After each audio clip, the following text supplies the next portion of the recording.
It was a bitter, chilly morning, which turned into a gloomy afternoon. The night brought fear with a hint of doom. I believe it was a Friday in January when they all gathered around. Hundreds, not thousands, watched him come to their town.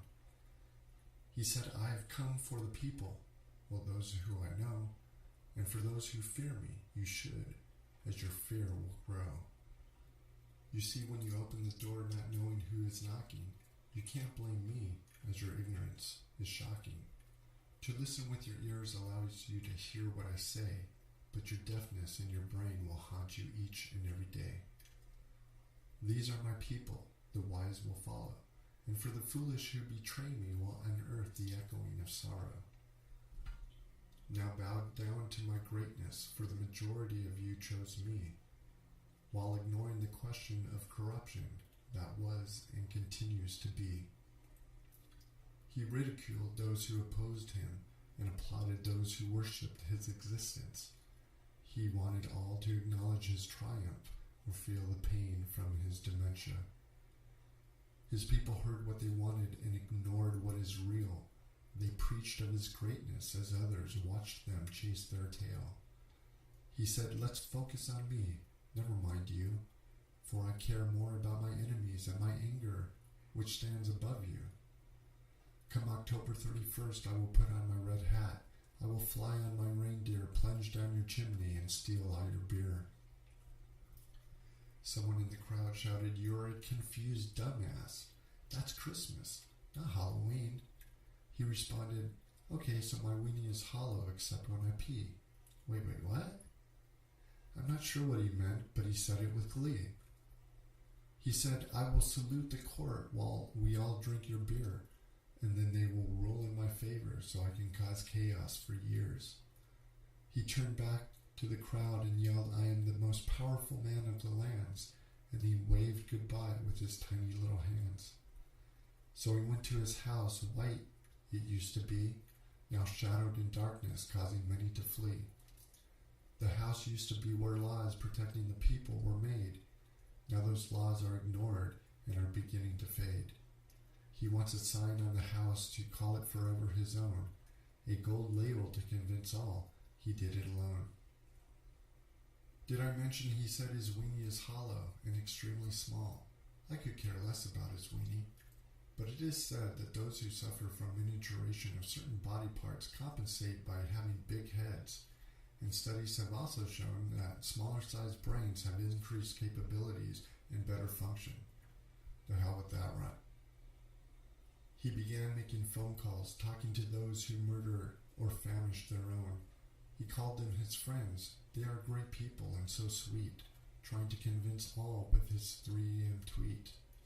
He was jealous of those who were honored with a massive military parade as he wanted the same. But as more turned against him, that parade went away.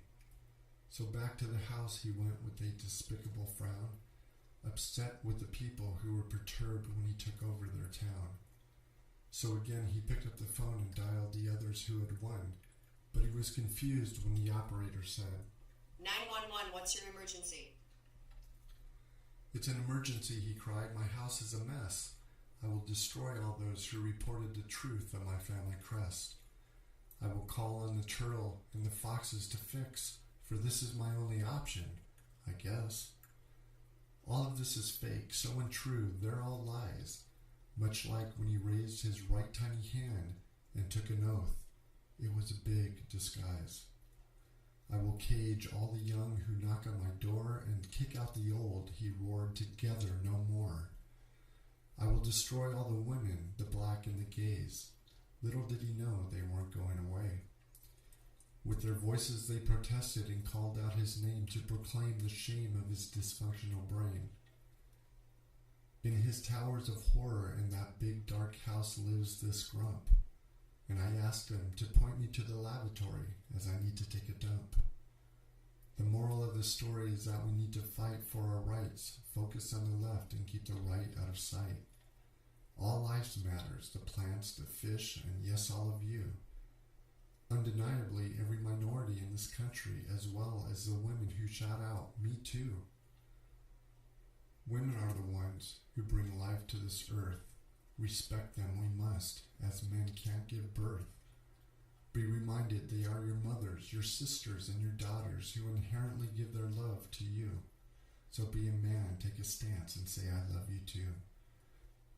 Accept that Black, Asian, Muslim, and all other races combined have and still contribute to the resilience and salvation of life for all times. My belief is that education, agriculture, and health are a must, so that the continuance of life does not wither in the dust. So to all who value the air that you breathe and the water you need to hydrate your soul, you must fight to preserve the essentials of life to ensure our children have the courage to grow. They deserve a healthy climate, one that once existed. Do not let one man and the rich be so persuasive. Vote to tell them to respect your future and not their own wealth, for the paycheck they earn will not preserve the prosperity of your health. To continue this horror story which I've been writing, let us face the reality of what is uprising. Evil is out there, everywhere in the soil, threatening the innocence of all children around the world. If you sit there and watch the devastating dismay, it is you who has allowed the intrusion of doomsday. Whether you're a Republican or a Democrat, for this is just a label, you can explain to the youth why you tipped over their cradle. Narcissism will abolish civilization and the planet too. 3,500 years in China, the Romans 1,500 years makes them number 2. Throughout the civilization of America, which has been at war 93% of its time, that's 222 years out of 239. The first known man was born about 3 million years ago. He was the gateway to the extinction of this planet, which is over 4 billion years old. The first known war about 5,000 years ago killed natives, not the planet, but here's what you need to know. In 1945, just 73 years ago, 200,000 people lost their lives in the first nuclear show. The effects lasted for generations and continues to this day. No need for a Halloween story, as the remnants are here to stay. From the past to the present and the future on the way, the future will be cut short from the evil that remains every day. Was this story scary enough to give you nightmares? If so, then demand democracy and transparency by voting every year. For it's you, the non-voters, who authored this horror story. It sure the hell isn't me. So blame yourself when you are not able to tell the children good night and have sweet dreams.